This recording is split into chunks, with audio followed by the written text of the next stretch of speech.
Hi friends, welcome to my channel. ఈ video వెళ్ళకంటే ముందు please like చేయండి, షేర్ చేయండి, సబ్స్క్రైబ్ చేసుకోండి ఛానల్ని. ఈరోజు వీడియో ఏంటంటే కామారెడ్డి జిల్లా గురించి చెప్పబోతున్నాను. కామారెడ్డి అనేది 2016 అక్టోబర్ 10వ రోజున దసరా రోజు ఏర్పాటు చేయడం జరిగింది. పూర్వం ఇది నిజామాబాద్ జిల్లాలో ఉండేది. నిజామాబాద్లో కొత్తగా కామారెడ్డి జిల్లా అనేది ఏర్పాటు చేయడం జరిగింది. కామారెడ్డిలో మొత్తం 22 మండలాలతో పాటు 3 రెవెన్యూ డివిజన్లు ఉన్నాయి. వచ్చేసి 1 కామారెడ్డి, 2 ఎల్లారెడ్డి, 3 బన్స్వాడ అనేటి రెవెన్యూ డివిజన్లుగా ఉన్నాయి. ఈ జిల్లా సరిహద్దు జిల్లాలు వచ్చేసి 1 నిజామాబాద్, 2 రాజన్న సిరిసిల్ల, 3 మెదక్, 4 సంగారెడ్డి, 5 సిద్దిపేట అనే జిల్లాలు సరిహద్దుగా ఉంటుంది.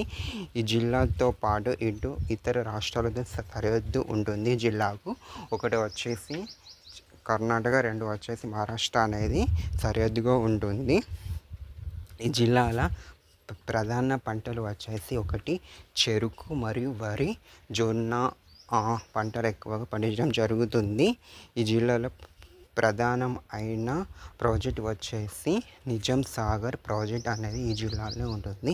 నిజాం సాగర్ ప్రాజెక్ట్ అనేది తెలంగాణలోని పూర్వ ప్రాజెక్ట్. అంటే ఇది నిజాం వాళ్ళు పరిపాలించినప్పుడు దీన్ని ఏర్పాటు చేయడం జరిగింది. అందుకే చాలా ఇంపార్టెంట్. ఈ జిల్లాలో ఇటు కర్ణాటకతో సరిహద్దు ఉంటుంది కాబట్టి ఇక్కడ కర్ణాటక సాంప్రదాయాలు ఎక్కువగా ఉండడం జరుగుతుంది.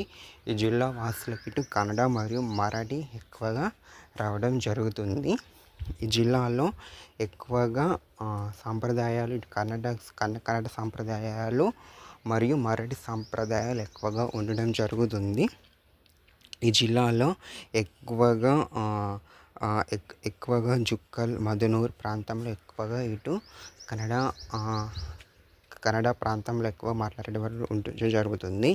ఈ జిల్లాలో వచ్చేసి 2 బస్ డిపోలు ఉన్నాయి. 1 కామారెడ్డి, 2 బన్స్వాడ అనేది బస్ డిపోలు ఉండడం జరుగుతుంది. ఈ జిల్లాలో ప్రధాన రైల్వే స్టేషన్ కూడా కామారెడ్డి అని చెప్పవచ్చు. ఎందుకంటే ఇది ఇటు హైదరాబాద్ నుంచి నాందేడ్ వెళ్ళే రూట్లో ఈ రైల్వే స్టేషన్ ఉంటుంది కాబట్టి ఈ రైల్వే స్టేషన్ అనేది తెలంగాణలోనే ఎక్కువ ప్రసిద్ధి చెందిందని చెప్పవచ్చు. ఇది సౌత్ సెంట్రల్ రైల్వే పరిధిలోకి రావడం జరుగుతుంది. ఈ జిల్లాలో ఎక్కువ విశ్వవిద్యాలయాలు కూడా ఉన్నాయి. ఇక్కడ జిల్లా కేంద్రంలో 1 నర్సింగ్ కాలేజ్, మరొకటి మెడికల్ కాలేజ్ ఉండడం జరుగుతుంది. ఇక్కడ ప్రాంతాల్లో ఎక్కువగా ఇటు బొంబాయి, కన్నడ ప్రాంతంలో ఎక్కువగా జీవనం కొనసాగిస్తారు. ఇక్కడ ఎక్కువ పరిశ్రమ రావాలని వాళ్ళు కోరుకోవడం జరుగుతుంది. ఈ జిల్లాలో ఇటు దేవాలయాలు కూడా చాలా ఎక్కువగానే ఉంటుంది. ఇక్కడి ప్రాంతంలో ఎక్కువగా పంటలు పండించే రైతులు ఎక్కువగా ఉంటారు. అందుకే ఇక్కడ ఎక్కువగా పంటలు పండించడం జరుగుతుంది. ఈ జిల్లాలో ఎక్కువగా రైతులు ఉంటారు. అదేవిధంగా ఇక్కడ వాళ్ళు ఎక్కువగా మహారాష్ట్రకి వెళ్ళడం జరుగుతుంది. ఈ జిల్లాకు ప్రత్యేకత ఏంటంటే ఈ జిల్లాలో ఒక ప్రాంతంలో 3 రాష్ట్రాలు కలిపే రోడ్డు ఉంటుంది. ఇటు మహారాష్ట్ర, కర్ణాటక మరియు తెలంగాణ ప్రాంతంలో కలిగి ఉంటుంది. అందుకే ఇది ఫేమస్ అని చెప్పవచ్చు. వీటికి ఇక్కడి ప్రజలు ఎక్కువగా ఏదైనా అవసరం ఉండే ఇటు హైదరాబాద్ ప్రాంతాలకు వెళ్ళడం జరుగుతుంది. ఇక్కడ ఎక్కువగా బీసీ జనాభాలో ఎక్కువగా ఉండడం జరుగుతుంది. ఇక్కడ ఎక్కువగా పటేల్స్ వాళ్ళు ఉంటారు. పటేల్స్ కానీ లింగాయత్ వాళ్ళు ఎక్కువగా ఉండడం జరుగుతుంది. ఈ జిల్లాలో ఇక్కడ ఎక్కువగా ఎస్టీ పాపులేషన్ కూడా ఎక్కువగా ఉంటుంది. ఇటు పిట్లం సైడ్ కూడా ఎక్కువగా ఎస్టీ పాపులేషన్ అనేది అధికంగా ఉంటుంది. ఈ జిల్లాలో ప్రధాన కేంద్రమైన బన్స్వాడ కానీ, కామారెడ్డి కానీ ఎక్కువ, మరియు మదనూరు కానీ ఎక్కువ ప్రాంతంగా ఉంటుంది. ఈ జిల్లాలో మున్సిపాలిటీలు వచ్చేసి 1 కామారెడ్డి, 2 బన్స్వాడ, 3 ఎల్లారెడ్డి అనేవి మున్సిపాలిటీలుగా ఉన్నాయి.